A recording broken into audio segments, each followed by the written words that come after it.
ఇప్పటికి కూడా అబద్ధాలు చెప్పేది మానండి. ఎందుకు ఇంకా బుకాయించాలని దబాయించాలని ఎన్ని రోజులు అధ్యక్ష భూసేకరణ జరిగినప్పుడు భూమి కోల్పోయిన నిర్వాసితులకు బాధ దుఃఖం ఉంటుంది.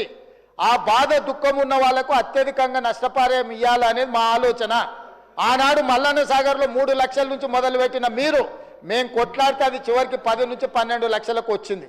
ఇవాళ కొడంగల్లో లగచెర్లలో 20 లక్షల ఎకరాకు అసైన్మెంట్ భూమిలకు కూడా 20 లక్షలు ఇచ్చినాం. 5 లక్షల రూపాయలు ఇందిరమ్మ ఇల్లు ఇచ్చినాం. 150 గజాల ఇంటి స్థలం ఇచ్చినాము. ఈరోజు one of the best package మేము కొడంగల్ ఇస్తే మీ మాజీ ఎమ్మెల్యే మీరు పర్సనల్గా వెళ్ళి మీరు ఏమైనా చేయండి, అధికారులను చంపండి, మేము చూసుకుంటామని చెప్పింది పబ్లిక్ డొమైన్లో ఉంది. మీరు ఈరోజు టీవీలలో పేపర్లలో ప్రముఖంగా వచ్చింది. వచ్చిన వాళ్ళు వచ్చినట్టు చంపండి అని చెప్పి హరీష్ రావు కేటీఆర్ చూసుకుంటారని చెప్పి నరేందర్ రెడ్డి గారు అక్కడికి వెళ్ళి మాజీ ఎమ్మెల్యే పబ్లిక్లో స్టేట్మెంట్ ఇచ్చిండు. ఇట్లా అధికారులను 10 ఏళ్ళ అధికారంలో ఉన్న మీరు అధికారులను చంపమని ఏ అధికారులు అయితే ఈ తెలంగాణ రాష్ట్ర అభివృద్ధి కోసం పనిచేస్తారో గా అధికారులను చంపమని ప్రోత్సహించిన మీరు ఈ రోజు వచ్చి మీరు భూసేకరణ గురించి మాట్లాడుతున్నారా? మీరు మాకొచ్చి చదువు చెప్తున్నారా? మేము కాంగ్రెస్ పార్టీ ప్రాజెక్టులు కట్టలేదా? నాగార్జున సాగర్ నుంచి శ్రీశైలం వరకు మీరు కట్టినరా? లేకపోతే కల్వకుర్తి భీమా నెట్టంపాడు కోయిల్సాగర్ మీరు కట్టినరా? ఏ మాటలు మాట్లాడుతున్నారు? కమిషన్ల కోసము ప్రాజెక్టుల రీడిజైనింగ్ పేరు మీద 36,000 కోట్ల రూపాయల విలువ ఉన్న ప్రాణహిత చేవెళ్ల ప్రాజెక్టును కాళేశ్వరం పేరు మీద 1,50,000 కోట్లకు అంచనాలు పెంచిండ్రు. ఇప్పటి వరకు మీరు అధికారం దిగిపోయే నాటికి 1,02,000 కోట్ల రూపాయల బిల్లులు చెల్లించిండ్రు. మీరు అత్యంత అవినీతికి పాల్పడ్డ ప్రాజెక్టు మీద ఈరోజు విచారణ 1 మ్యాన్ కమిషన్ ఎంక్వైరీ జరుగుతుంది. మీరు చెప్పిన ప్రజల సెంటిమెంట్ అయిన పవర్ ప్రాజెక్టులు విద్యుత్తు ముసుగులో 1,000 కోట్ల రూపాయలు కూలగొడితే ఈరోజు కమిషన్ రిపోర్ట్ ఇచ్చింది. మీరు ఫ్రాడ్ చేసిండ్రు, ఫ్రాడ్కి వీళ్ళని శిక్షించమని 1 మ్యాన్ కమిషన్ సుప్రీంకోర్టు వరకు పోయి కొట్లాడిండ్రు. సుప్రీంకోర్టు జడ్జి వచ్చి వీళ్ళు ఫ్రాడ్ చేసిండ్రు, వీళ్ళని శిక్షించమని నివేదిక ఇచ్చిండ్రు. అధ్యక్ష, వీళ్ళ నివేదికలు మేము ఆరోపణ చేయట్లే.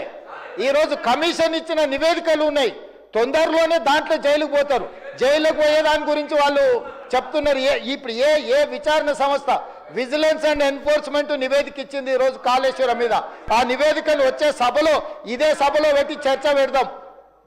ఎవరెవరు ఏ రకంగా ప్రాజెక్టు రీడిజైనింగ్ పేరు మీద ఎట్లా కొల్లగొట్టిందో వాటి అన్నిటిని తీసుకొద్దాం. అధ్యక్ష, ఇవాళ వీళ్ళు ఎంతసేపు ఉన్నా మేము అబద్ధాలని చెప్తాం. ఆనాడు 2013 భూసేకరణ చట్టం ఉంటే దాన్ని కాదని జీవో నెంబర్ 123 అని కొత్త జీవో, కొత్త రాజ్యాంగం కనిపెట్టి బయింగ్ అండ్ సెల్లింగ్ ప్రాసెస్లో ఒక నోడల్ ఆఫీసర్ను పెట్టాం, డబ్బులు ఇస్తాం, భూములు గుంజుకుంటామని చెప్తే కోర్టు కొట్టేయలేదా? కోర్టు మిమ్మల్ని తిట్టలేదా? ఎన్ని నోటిఫికేషన్లను రద్దు చేసింది? ఈరోజు బలవంతంగా రైతుల భూములను గుంజుకున్నది మీరు. ఒకటే మాట మేమేం చెప్పినాము?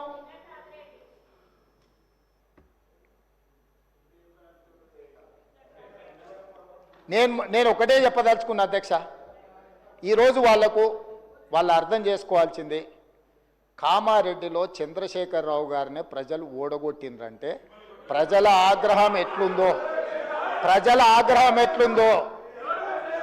అధ్యక్ష, నాకు ఓటమి మొదటిసారి కాదు, నేను ఓడినా గెలిచినా. కానీ ఆయన ఇంద్రుడు, చంద్రుడు, దేవుడు, తెలంగాణ ప్రదాత, తెలంగాణను ఉద్ధరించడానికే తెలంగాణకి ఆయన జాతి పిత అని, వీళ్ళు తెలంగాణ జాతి పిత అని చెప్పుకున్న చంద్రశేఖరరావును కామారెడ్డి ప్రజలు బండకేసి కొట్టి ఒక సామాన్యుని ఎమ్మెల్యేగా గెలిపించారు. నేను ఆ రోజే చెప్పిన, నేను పోతుండొచ్చు కానీ పోతా నిన్ను పట్టుకొని పోతా అని. నేను పోతా నిన్ను పట్టుకొని పోతా అని. సో కామారెడ్డిలో ఓడగొట్టిన ప్రజలు తిరస్కరించిన ఎందుకు ఇంకా బుకాయించాలనుకుంటున్నారు అధ్యక్ష? ఎందుకు బుకాయిస్తున్నారు? ఇప్పటికైనా నేను చెప్తున్నా అధ్యక్ష, మూసీ ప్రాజెక్టును కట్టాలన్నా వద్దా మీరు చెప్పండి. మెట్రో రైళ్లు విస్తరించాలన్నా వద్దా మీరు చెప్పండి. రేడియల్ రోడ్స్ వేయాలన్నా వద్దా చెప్పండి. రీజనల్ రింగ్ రోడ్డును నిర్మించాలన్నా వద్దా మీరు చెప్పండి. హైదరాబాద్ నగరానికి గోదావరి జలాలను తరలించాలన్నా లేదా మీరు చెప్పండి. తెలంగాణ రాష్ట్రానికి మీరు పెట్టుబడులను తేవాలంటున్నారా వద్దంటున్నారా చెప్పండి. ఈరోజు ప్రపంచంలోనే అత్యధికంగా ఇన్ఫోసిస్ సంస్థ హైదరాబాద్లో అత్యధికంగా జాబులు ఉన్నాయి. మేము వచ్చినాక ఇన్ఫోసిస్ విస్తరించినాం. విప్రో విస్తరించినాం. మేము వచ్చినాక కాగ్నిజెంట్ని విస్తరించిపించినాం. ఆమ్జన్ బయోటెక్ కంపెనీ అమెరికాలో ఉండి ఫస్ట్ టైం హైదరాబాద్లో పెట్టుబడులు తీసుకొచ్చినాం. ఆయన 10 ఏళ్ళు మంత్రిగా ఉంటే 20,000 కోట్లు తెచ్చిండు దావోస్లో పోయి. నేను 10 నెలల్లో సరిగా ఒక్క సంవత్సరం తిరిగే లోపల 2,20,000 కోట్లు పెట్టుబడులు తెచ్చిన. ఇది నా సమర్థత. ఆయన ఏమనుకుంటాడంటే గుంటూరులో చదివిన తెలివితేటలు ఈడ పనికొస్తాయనుకుంటాడు. అధ్యక్ష, ఇంగ్లీష్ అనేది నాలెడ్జ్ కాదు. 4 ఇంగ్లీష్ ముక్కలు ఆయనకు రావచ్చు, నేను 4 ఇంగ్లీష్ ముక్కలు కానీ ఈ ప్రపంచంలో చైనాలో ఉండేవాడికి ఇంగ్లీష్ రాదు, జపాన్లో ఉండేవాడికి ఇంగ్లీష్ రాదు, జర్మన్లో ఉండేవాడికి ఇంగ్లీష్ రాదు. కానీ ఈరోజు చైనా, జపాన్, జర్మన్ ప్రపంచాన్ని శాసిస్తుంది అధ్యక్ష. 4 ఇంగ్లీష్ ముక్కలు వస్తే ఒకవేళ హోటల్లో పనిచేయడానికి, ఆర్డర్స్ తీసుకోవడానికి పనికొస్తుండొచ్చు అధ్యక్ష. బట్ట షాప్లో బట్టల అమ్మనికి పనికొస్తుండొచ్చు. గుంటూరులో చదివిన తెలివితేటలన్నీ మా దగ్గర వచ్చి చూపించవద్దు అధ్యక్ష. మేము గవర్నమెంట్ స్కూల్లో చదివి వచ్చినాం, మేము గుంటూరులో చదవలే. మా తెలుగు మీడియంస్ అధ్యక్ష, తెలుగు మీడియము గ్రామీణ ప్రాంతాలలో గవర్నమెంట్ స్కూల్లో చదువుకొని వచ్చినాం అధ్యక్ష.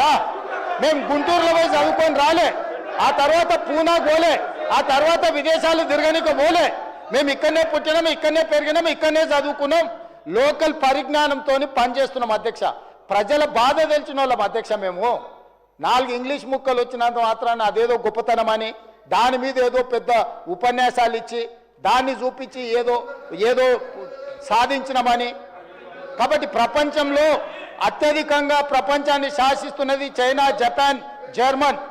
ఆ దేశంలో ఎవరికేం ఇంగ్లీష్ రాదు, కానీ వాళ్ళు ప్రపంచాన్ని శాసిస్తున్నారు ఆర్థిక వ్యవస్థను. అట్లాంటిది ఈరోజు తెలంగాణ రాష్ట్రంలో ఒక రైతు కుటుంబం నుంచి వచ్చి, గ్రామీణ ప్రాంతాల నుంచి వచ్చి గవర్నమెంట్ స్కూల్లో తెలుగు మీడియంలో చదువుకున్న నేను ముఖ్యమంత్రి అయితే ఎందుకు మీకు కడుపుమంట? ఏందా బాధ? అసలు కళ్ళల్లో నిప్పులు పోసుకుంటారు అధ్యక్ష. నేను కనిపించగానే ఆయననే చూడనికనే వస్తలేడు, చూస్తే అదేదో పాపమైంది అన్నట్టు. కాబట్టి ఇప్పటికైనా దయచేసి ఈ 5 ఏళ్ళు కాదు వచ్చే 5 ఏళ్ళు కూడా, ఈ 5 ఏళ్ళు కాదు వచ్చే 5 ఏళ్ళు కూడా మేమే ఉంటాము. మీరు అక్కడ ఉండాలనుకుంటే సలహాలు ఇవ్వండి. పెద్ద ఆయన మీకు కుర్చీ ఇయ్యాడు. నేను మళ్ళీ కూడా చెప్తున్నా, పెద్ద ఆయన గురించి నీకు ఎంత తెలుసో తెలియదు కానీ నాకు చాలా తెలుసు.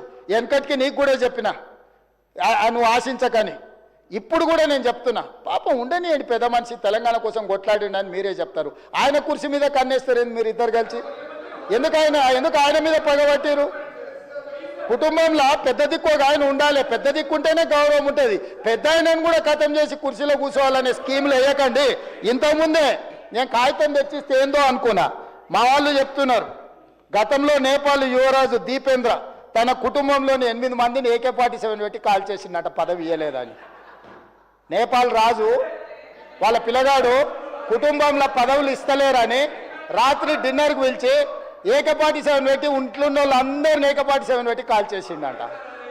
అట్లాంటి పరిస్థితులు తెలంగాణలో రాకుండా చూడండి అధ్యక్ష. వారికి చెప్పండి, వారు చదువుకుంటే చదువుకున్నారు, గుంటూరు తెలివితేటలు ఉంటే ఉన్నాయి, అవి ఉపయోగించి తెలంగాణకి ఏమైనా ప్రయోజనం చేకూర్చేటట్టు చెప్పమని చెప్పుండ్రు అధ్యక్ష. కేటీఆర్ గారు సార్ ఒక్క 5 నిమిషాలు క్లోజ్ చేసి. ఎందుకు సార్? కూర్చుంటానండి. మీ బాగా వాళ్ళదే బాగా ఇనసొంపు ఉంది కదా, కూర్చుంటాను. మీరు కూర్చోమంటే కూర్చుంటాను. అసలు మీ టైం